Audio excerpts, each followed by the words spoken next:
हमारे आपसे केवल इतना निवेदन, इस पूरे श्रोता भाई बहनों से केवल इतना सा निवेदन है कि जिस भूमि को, जिस मकान को, जिस जमीन को, जिस जायदाद को आप बनाना चाहते हैं, जिस प्लाट को आप निर्मित करना चाहते हैं, कई कई घर ऐसे किराए के मकान में रहते थे तो अच्छे रहते थे, जब से घर बनाया प्रवेश करा तब से रो रहे हैं। 25 बार वास्तुशास्त्री वालों को बुला लिया, उसने यहाँ से सीढ़ी तोड़ दो, यहाँ से बना दो, यहाँ बाथरूम तोड़ दो, यहाँ से बना दो, ये पीछे से रास्ता कर दो, यहाँ से बना दो। ईमानदारी से कहना, पहले के समय में क्या वास्तुशास्त्री होते थे? नहीं। घर के बुजुर्ग कहते थे यहाँ कमरा बना दे बेटा, बेटा कमरा बना देता, यहाँ रसोई घर बना दे बेटा। घर के बुजुर्ग कहते थे वहां कमरा बनता था, घर के बुजुर्ग कहते थे वहां पर भोजन बनता था। उसके बाद भी उनके घर में शांति होती थी, फिर भी उनके घर में समृद्धि होती थी, लक्ष्मी की कोई कमी नहीं होती थी। कमाते कम थे पर ऐश की जिंदगी जीते थे, सुखमय जीवन जीते थे। आज के जमाने में बेटा कमा रहा, बहू कमा रही, पोता कमा रहा, पोती कमा रही, दादा कमा रहा, सारा घर कमा रहा है, उसके बाद भी सुख और समृद्धि और शांति नहीं है, उसके बाद भी आनंद की अनुभूति नहीं है, उसके बाद भी हमेशा रोना केवल सुख का होता है। जरा सा घर में 4 लोग रह रहे हैं पर चारों के मुंह भगोने जैसे रहते हैं, एक तपेले जैसा मुंह, एक भगोने जैसा मुंह, एक थाली जैसा मुंह, एक बल्टोई जैसा मुंह, सब कोई बोलने को तैयार नहीं, क्योंकि जब जब बोले तो बर्तन की आवाज आए तो बोलेगी। एक माँ बैठी टीवी के सामने, एक माँ बैठी, एक सोफे पे बैठा, बोले ही नहीं आपस में। वो सुख गया कहां महाराज?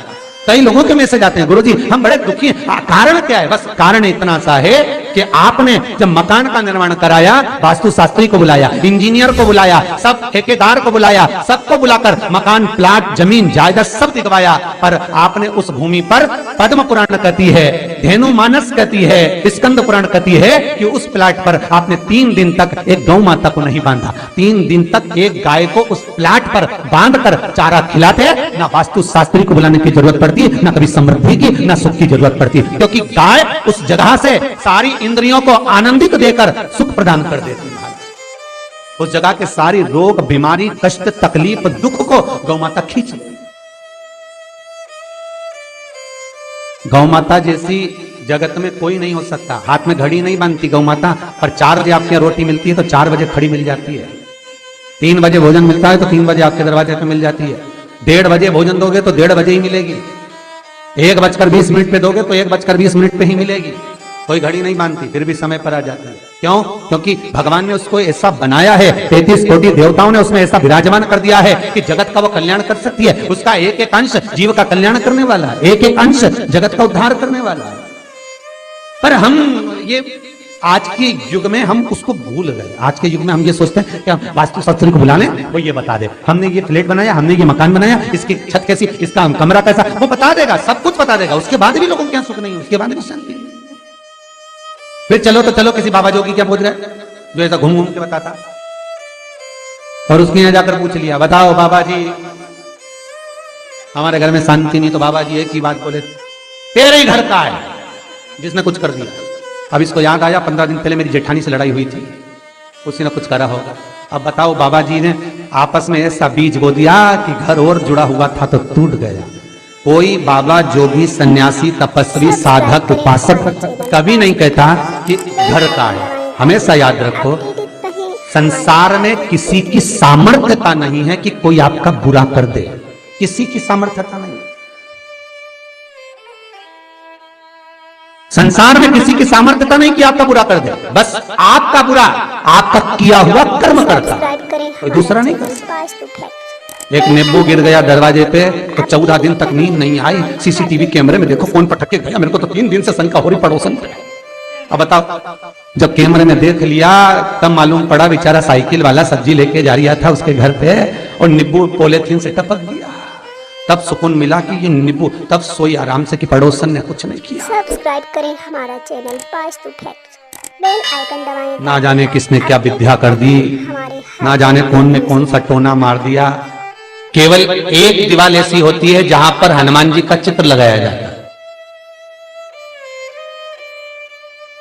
चाहे तुम पर्वत उठाने वाला चित्र लगाओ हनुमान जी का, चाहे बैठे हुए लगाओ, चाहे रामायण पढ़ने वाला लगाओ, चाहे लंका दहन करने वाला लगाओ, चाहे राम नाम जपने वाला लगाओ, चाहे लक्ष्मण को संजीवनी देने वाला लगाओ, चाहे मौन मुद्रा में लगा दो, चाहे स्तुति में लगा दो, चाहे भजन में लगा दो। हनुमान जी का कोई भी चित्र लगता है तो ना पूरब में लगेगा, ना पश्चिम में लगेगा, ना दक्षिण में लगेगा। हनुमान जी का अगर चित्र लगता है तो उत्तर की दीवार में दक्षिण को देखते हुए लगता है, केवल एक ही स्थान।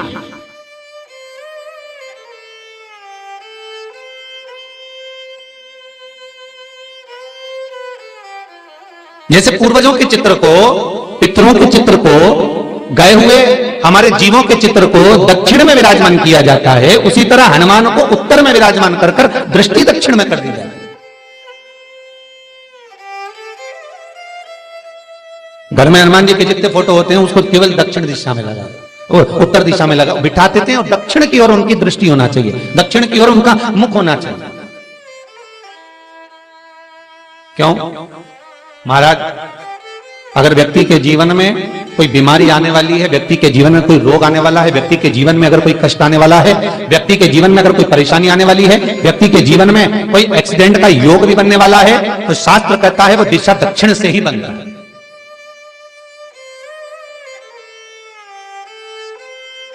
ये दक्षिण जो दिशा है ये यम की दिशा है। यहां संपूर्ण परिवार के साथ यमराज अपने आनंद में निवास करता है, यम दिशा। और जब हमारे घर में हम ये नहीं करें कि आप हनुमान जी का फोटो लगाओ, हम ये भी नहीं करें, आपके घर में हो और आपने अगर विराजमान कर रखा है किसी दिशा में तो हमारा तो निवेदन रहेगा, अभी तक आपने अगर जैसा रखा पर एक बार दिशा बदल कर देखना कि रोग बीमारी कष्ट दुख तकलीफ में आपको लाभ मिला कि ना मिला।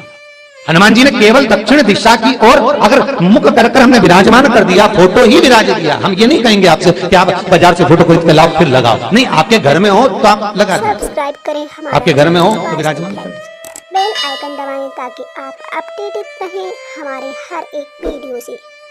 अच्छा, कितनी विपरीतता है वो भी आप जरा जानिएगा महाराज कि शंकर भगवान के ऊपर जो जल चढ़ाया जाता है उसकी जलाधारी उत्तर में जाती है। कई लोगों को तो आज भी तुलसी उतारना तक नहीं आता कि तुलसी का दल कैसे उतारा जाता है। सब्सक्राइब करें हमारा। कई जगह तुलसी के क्यारे के नीचे शंकर जी का शिवलिंग रख दिया जाता है महाराज, कहीं नहीं है ध्यान, बस चल रहा है स्मरण।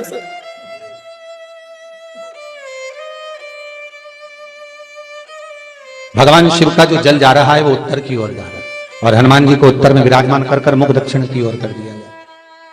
क्यों? प्रबल दिशाओं में उत्तर और दक्षिण महाराज, ये जो दो दिशाएं इनको साधने के लिए कोई देवता आगे नहीं आता। अगर इन दिशाओं को कोई साधने वाला है तो केवल एक देवाधिदेव महादेव ही हो सकता है। काल का हरण करने वाला वो महाकाल ही हो सकता है। शंकर का ही एक अवतार है हनुमान जी महाराज, रुद्र अवतार महाराज। हनुमान जी से कहा तुम दक्षिण की ओर दिशा पर संभालिए, शिव जी कहते हैं मेरा जल जब उत्तर की ओर जाएगा तो इस दिशा को मैं संभाल, चिंता ना करिए। हमारे हर एक वीडियो से किसी लड़का और लड़की का विवाह नहीं हो रहा, 30 साल हो गए, 32 साल हो गए, 34 साल हो गए, लड़का लड़की का विवाह ही नहीं हो रहा। बहुत टेंशन है माता पिता। कोई मंगली है, कोई मांगलिक है, थोड़ा ढीले कम करो, प्लेन रखो। कोई मांगलिक है, कोई मंगल है, सब्सक्राइब करें हमारा चैनल पास्तु फैक्ट। संबंध हो ही नहीं रहा, बहुत प्रयास कर। अपडेटेड रहें हमारे 4 दिशा का स्मरण करिए, पूर्व पश्चिम उत्तर दक्षिण। हथेली पर आटे का दीप लगाइए, घी भर लीजिए और 4 बत्ती उसमें अलग अलग रख लीजिए महाराज। थोड़ा सा पीला चावल हल्दी में कर उसमें डाल लीजिए। हमारा चैनल पास्तु फैक्ट। जो लड़का और लड़की का विवाह करना उसी के हाथ में देना है। अपडेटेड रहें हमारे और देव उठनी एकादशी के दिन, जिस दिन देवता उठेंगे, जिस जगह पर तुलसी सालिग्राम का आप पूजन करते हो, गन्ने के नीचे, ईख के नीचे तुलसी का क्यारा रखकर पूजन करते हो, वहां पर भगवान शिव और भगवान नारायण का नाम लेकर उस दिए को रगवा दीजिए और वहीं पर हल्दी का तिलक उस लड़का या लड़की का कर दीजिए और उसके हाथ में थोड़ी सी हल्दी लगा दीजिए महाराज। 2.5 महीने 3 महीने तो बहुत हो गए, उस बच्चा और बच्ची का विवाह पक्का हो गया। अपडेटेड रहें श्री हर एक वीडियो से। शिवाय नमस्तुभ्यं, श्री शिवाय नमस्तुभ्यं, श्री शिवाय नमस्तुभ्यं।